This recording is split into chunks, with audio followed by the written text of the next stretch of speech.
तो hello everybody, कैसे हो आप सभी लोग। Welcome back to our channel. तो आज के इस प्रीमियर में हम लोग पढ़ने जा रहे हैं केमिकल रिएक्शन एंड इक्वेशन का सेकेंड लेक्चर। मैंने पहले लेक्चर में हम लोगों ने इस चैप्टर को स्टार्ट करा था एंड इसके अंदर हमने ये सारी चीज़ें पढ़ ली थी। इसमें सम कंडीशंस था, some conditions of chemical reaction, ठीक है। ये हम लोगों ने पिछली क्लासेस में ये सारी चीज़ें हम लोगों ने देख ली थी। एक्सक्यूज मार्कर, तो ये हमने ये सारी चीज़ें हमने पढ़ ली थी सेकेंड पहले लेक्चर में, ठीक है। तो इस वीडियो में हम लोग इसका सेकेंड लेक्चर होने वाला है ये, ठीक है। तो ये हम लोगों ने पढ़ लिया था, why should magnesium ribbon cleaning before the burning, ठीक है। ये हम लोगों ने हर चीज पढ़ ली थी। अब अगला आता है अपना रिडॉक्स रिएक्शन। रिडॉक्स रिएक्शन क्या होता है, ये अपना नेक्स्ट टॉपिक है। Redox reaction, redox reaction although काफी इंपॉर्टेंट है। आप इसको 11th एंड 12th में जाकर काफी डीपली, इसका चैप्टर है 11th में, वो आप पढ़ेंगे, ठीक है, काफी डीपली। एंड इसमें हम लोगों को क्या पढ़ना है, redox reaction. Redox reaction although exam point of view से काफी इंपॉर्टेंट है, आप लोगों को मार्क कर लेना चाहिए इसको, है ना। तो रिडॉक्स रिएक्शन होता है जब भी ऑक्सीडेशन और रिडक्शन। अब आप सोचेंगे ऑक्सीडेशन क्या होता है, रिडक्शन क्या होता है। ऑक्सीडेशन क्या होता है, रिडक्शन क्या होता है, पहले मैं यहाँ पे बता देता हूँ आपको। ऑक्सीडेशन जो होता है एडिशन ऑफ ऑक्सीजन और रिमूवल ऑफ हाइड्रोजन। जब भी ऑक्सीजन जुड़ रहा होगा, ध्यान दीजिएगा, जब भी ऑक्सीडेशन में ऑक्सीजन जुड़ रहा होगा, ऑक्सीडेशन यानी कि ऑक्सीजन, देखिए ऑक्सीडेशन यानी कि ऑक्सीजन से हम कंसिडर कर सकते हैं, ठीक है। तो जब भी ऑक्सीडेशन हो रहा होगा तो एडिशन ऑफ ऑक्सीजन या तो रिमूवल ऑफ हाइड्रोजन, ठीक है।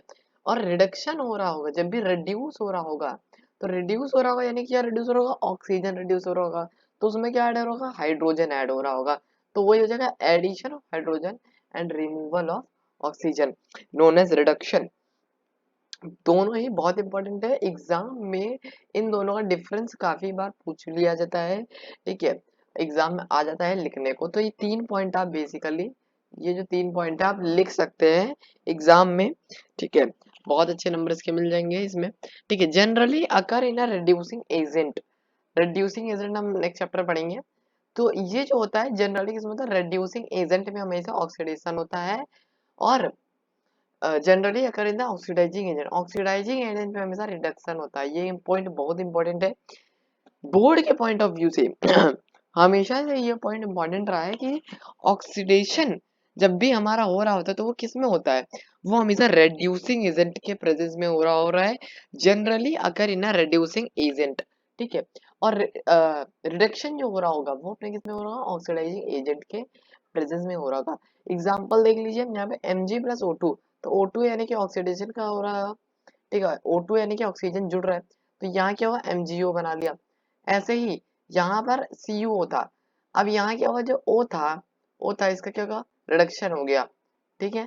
तो यहाँ क्या आ गया, O2 आ गया, कॉपर का रिडक्शन हो गया, ठीक है। वो ना addition of hydrogen and removal of oxygen, है ना। अब आते हैं ऑक्सीडेशन रिएक्शन पे। When oxidation and reduction take place simultaneously in a given reaction, it causes redox reaction.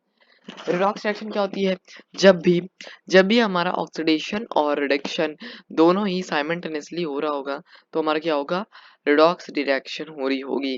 क्या हो रही होगी, रिडॉक्स रिएक्शन हो रही होगी साइमल्टेनियसली, यानी कि दोनों साथ में हो रहेंगे।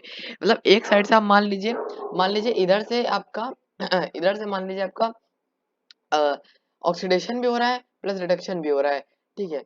तो ये क्या हो जाएगा, आपकी रिडॉक्स रिएक्शन होगी। ये देखिए यहाँ पे टाइप्स हैं, सॉरी ये तो आपका आगे आ जाएगा, ठीक है। रिडॉक्स रिएक्शन आपका ये होता है एनसीईआरटी में, इसका एग्जांपल आपको दिया हुआ है, आप वहां से इसका एग्जांपल भी देख सकते हैं। अगला है हमारा types of chemical reaction, sorry types of reactions. Reactions जो होती हैं, ठीक है, इनके दो टाइप होते हैं जिसके अंदर फ्लो ऑफ एनर्जी हो रहा होता है। Again this is most important topic, again this is most important board exam के पॉइंट ऑफ व्यू से मोस्ट इंपॉर्टेंट। मैं जो भी बता रहा हूँ ना, जो भी बता रहा हूँ, मोस्ट इंपॉर्टेंट जितने भी स्टार लगाया है वो जितने टॉपिक है वो सब इंपॉर्टेंट है। बोर्ड एग्जाम में इससे एक ना एक क्वेश्चन हमेशा ही बनता है।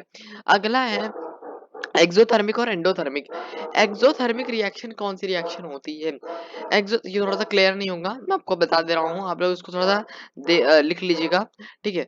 A chemical reaction in which heat is absorbed, जब भी आपकी क्या हो रहेगी, जब भी आपकी क्या हो रही होगी, हीट आपकी एब्जॉर्ब्ड हो रही होगी, क्या हो रही होगी, हीट आपकी एब्जॉर्ब्ड हो रही होगी during the formation of product, during the formation of product, उसको हम क्या कहेंगे, एंडोथर्मिक रिएक्शन। क्या, जब भी आपकी हीट जो है, हीट जो है आपकी वो क्या हो रही होगी, एब्जॉर्ब हो रही होगी, तो वो कौन सी क्या रिएक्शन हमारी कहलाएगी, वो हमारी कहलाएगी एंडोथर्मिक रिएक्शन। ठीक है, तो एंडोथर्मिक रिएक्शन कौन सी होती है, जब भी हमारी हीट क्या एब्जॉर्ब हो रही होती है। ठीक है, ठीक है, क्लियर है इतना, क्लियर है इतना। चलिए आगे बढ़ते हैं, एक्सोथर्मिक, एक्सोथर्मिक रिएक्शन जब भी हमारा हीट इवॉल्व हो रही हो। अब इसमें तो एब्जॉर्ब हो रही थी, इसमें तो एब्जॉर्ब हो रही थी, पर इसमें क्या हो रही होगी, इवॉल्व हो रही होगी, इसमें क्या हो रही होगी, इवॉल्व हो रही होगी। ठीक है, एक सेकंड में दूसरा मार्कर ले लेता हूँ, एक second, just second, green marker ले लेते हैं। ठीक है, तो इसमें क्या हो रही है, इवॉल्व हो रही होगी during a formation of product. ठीक है, during a formation of product called exothermic reaction. जब भी हमारी हीट क्या फॉर्म हो रही हो, जब भी हीट निकल रही हो, हीट देनी नहीं पड़ रही है, इसमें हीट देनी पड़ रही है। ठीक है, इसमें हीट अपने आप से निकल रही है, तो इसको हम क्या कहेंगे, एक्सोथर्मिक रिएक्शन, यानी कि हीट वाली रिएक्शन। एंडोथर्मिक में हम हीट दे रहे हैं, हमने हीट दी, तो इससे क्या हुआ, ये टूटेगा, कोई भी डिकम्पोज होगा या कुछ भी होगा, इसमें क्या हीट ऑटोमेटिकली निकल रही है, ऑटोमेटिकली निकल रही है, यानी कि रिएक्शन होगी तो ऑटोमेटिक हीट निकलेगी। ठीक है, सेकेंड है जैसे कि barium, reaction of barium hydrochloride with ammonium chloride is an endothermic reaction. Again ये आप लिख दोगे, आराम से आपको नंबर मिल जाएंगे। ठीक है, तो इसमें देखिए, जब भी हमारी रिएक्शन हो रही है क्विक लाइम की, क्विक लाइम की जब भी हमारी रिएक्शन हो रही होती है वाटर के साथ, क्विक लाइम आपका क्या होता है, ये भी आपको आगे थोड़ा सा पता चलेगा, जो चूना होता है जो घर में पुताई व्हाइट वॉशिंग के लिए होता है, क्विक लाइम, जब भी उसकी रिएक्शन हो रही होगी वाटर के साथ, तो एक एक्सोथर्मिक रिएक्शन होती है, यानी कि वहां पे हीट रिलीज होती है, हीट देते नहीं हमें, हीट रिलीज होती है। ठीक है, इसमें हीट दे रहे हैं, जब भी हमारी हाइड्रो हाइड्रो बैरियम क्लोराइड की, बैरियम हाइड्रोक्साइड की जब भी रिएक्शन हो रही होगी अमोनियम क्लोराइड के साथ, तो हीट हमको देनी पड़ रही है। ठीक है, इसमें जो है, इसमें हमको हीट क्या है, हीट हमको क्या मिल रही है, इसमें दे रहे हैं, इसमें मिल रही है। ठीक है, ठीक है, यही आपकी कौन सी है, एक्सोथर्मिक रिएक्शन और आपकी एंडोथर्मिक रिएक्शन। सिंपल सिंपल से दोनों रिएक्शन होती है, बहुत इजी सा होता है इसका कंसेप्ट। ठीक है, नेक्स्ट आता है अपना कोरोजन। कोरोजन अगेन ये भी आपका मोस्ट इंपॉर्टेंट है, एक दो पॉइंट आपको लिखने पड़ते हैं इसके, एनसीईआरटी आपका जरूरी है, इसके अंदर जो एनसीईआरटी में एग्जांपल्स आपके दिए हैं वो आपके बहुत जरूरी हैं। ठीक है, उनको आपको अपने तैयार रखना है। ठीक है, तो देखिए, कोरोजन बेसिकली क्या होता है, आपका रस्ट होता है, रस्ट यानी कि जंग लगना। जब भी आपके घर में आपने देखा होगा लोहे की रॉड वगैरह जो होती हैं, या लोहे की पाइप्स वगैरह जो भी होती हैं घर में, ठीक है, उनमें क्या हो जाता है, कुछ ब्राउन कलर का एक लेयर जम जाती है ना, क्या जम जाती है, ब्राउन कलर की एक लेयर जम जाती है, उसको हम क्या कहते हैं, रस्ट कहते हैं, रस्ट को ही हम कोरोजन कहते हैं। जब भी रस्ट लग जाए, जब भी हमारी किसी भी चीज में रस्ट लग जाए, तो वो हमारी क्या होती है, कोरोजन होती है, उसको हम क्या कहते हैं, कोरोजन। तो ये लिख दीजिए, when a metal surface act as a by substance around it oxygen या मॉइस्चर। जब भी, जब भी मेटल किसके साथ रिएक्ट करेगा, ऑक्सीजन के साथ या मॉइस्चर के साथ, या कोई मेटल है उसने क्या रिएक्ट करा, उसने, मेटल ने, मेटल ने, ये मेटल है कोई, इसने ऑक्सीजन के साथ रिएक्ट करा, प्लस या उसने मॉइस्चर के साथ रिएक्ट करा, किसी के भी साथ, इन दोनों में से किसी के भी साथ उसने रिएक्ट करा, चाहे वो ऑक्सीजन है चाहे वो मॉइस्चर है, तो वो हमारा क्या, तो वो हमारा क्या करेगा, कोरोजन बनाएगा। ठीक है, कोरोजन यानी कि रस्ट बनाएगा। ठीक है, उसको हम क्या कहते हैं, कोरोजन कहते हैं, तो रस्ट बन जाएगी। ठीक है, जिसको हम जंग कहते हैं। सिंपल सिंपल सा है, बहुत इजी इजी में नॉर्मल बता रहा हूँ आप लोगों को, ताकि आपको इजीली समझ में आ पाए। It is said to corrode and this process is called corrosion. जो ये प्रोसेस होता है, ये जो प्रोसेस होता है, इसको हम क्या कहते हैं, इसको हम कोरोजन कहते हैं।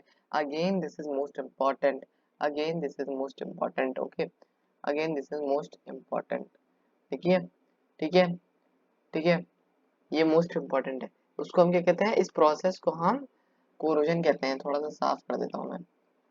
ठीक है, अगेन इस प्रोसेस को हम क्या कहते हैं, हम उसको कोरोजन कहते हैं। ठीक है, कोई डाउट हो तो यार पूछ लो फटाफट से। ठीक है, कोई डाउट हो तो पूछ लो। It reduce the strength and the fade after the appearance. अब ये क्या करेगा, अपनी जो शक्ति है, शक्ति यानी कि अपनी जो स्ट्रेंथ है, ठीक है, अपनी जो पावर है, वो क्या कर देगा, खो देगा, फेड कर देगा, अपीयरेंस अपनी फेड कर देगा, ठीक है, ये सब कर देगा। अगर हमारा क्या हो जाएगा, इसमें रस्ट लग जाएगी, ठीक है, अगर रस्ट लग जाएगी तो क्या हो जाएगा, ये फेड कर देगा और अपनी स्ट्रेंथ को खो देगा। ठीक है, ठीक है, ठीक है, इसके कुछ एग्जांपल्स भी हैं आगे। ठीक है, अब इसको प्रिवेंट कैसे करें एक्चुअल में। देखिए जिस तरीके से मैंने बताया ना, ये देखिए कोरोजन, इसमें क्या होता है, ये रस्ट लग गई है, ये जो पाइप है इसके अंदर पूरे में रस्ट लग गई है। जब हमने, तो ये रस्ट लगी तो उसको हम क्या करेंगे, कोरोजन। जब ये रस्ट नहीं थी तो ये क्या था, नॉन कोराइड, यानी कि बहुत अच्छा सा क्लीन था। ठीक है, तो इसको हम बचाने के लिए करते हैं, गैल्वेनाइजेशन करते हैं, ठीक है, आपका पेंटिंग करते हैं, आप पेंटिंग लिख सकते हैं, पेंटिंग करते हैं घरों में, गेट्स में, ठीक है, लोहे के जो गेट्स होते हैं उनमें हम लोग क्या करते हैं, पेंटिंग वगैरह करते हैं, ताकि ये कोरोइड ना हो, ठीक है, ताकि इनमें रस्ट ना लगे किसी भी चीज में, ठीक है। और हम एलॉइंग करते हैं, इलेक्ट्रोप्लेटिंग करते हैं। इलेक्ट्रोप्लेटिंग क्या, हम लोग उन पे इलेक्ट्रिसिटी से प्लेटिंग कर देते हैं, ठीक है। एनोडाइजेशन बोल सकते हैं, टाइनिंग बोल सकते हैं, एलॉइंग बोल सकते हैं, ठीक है। ये देखिए जैसा कि आपको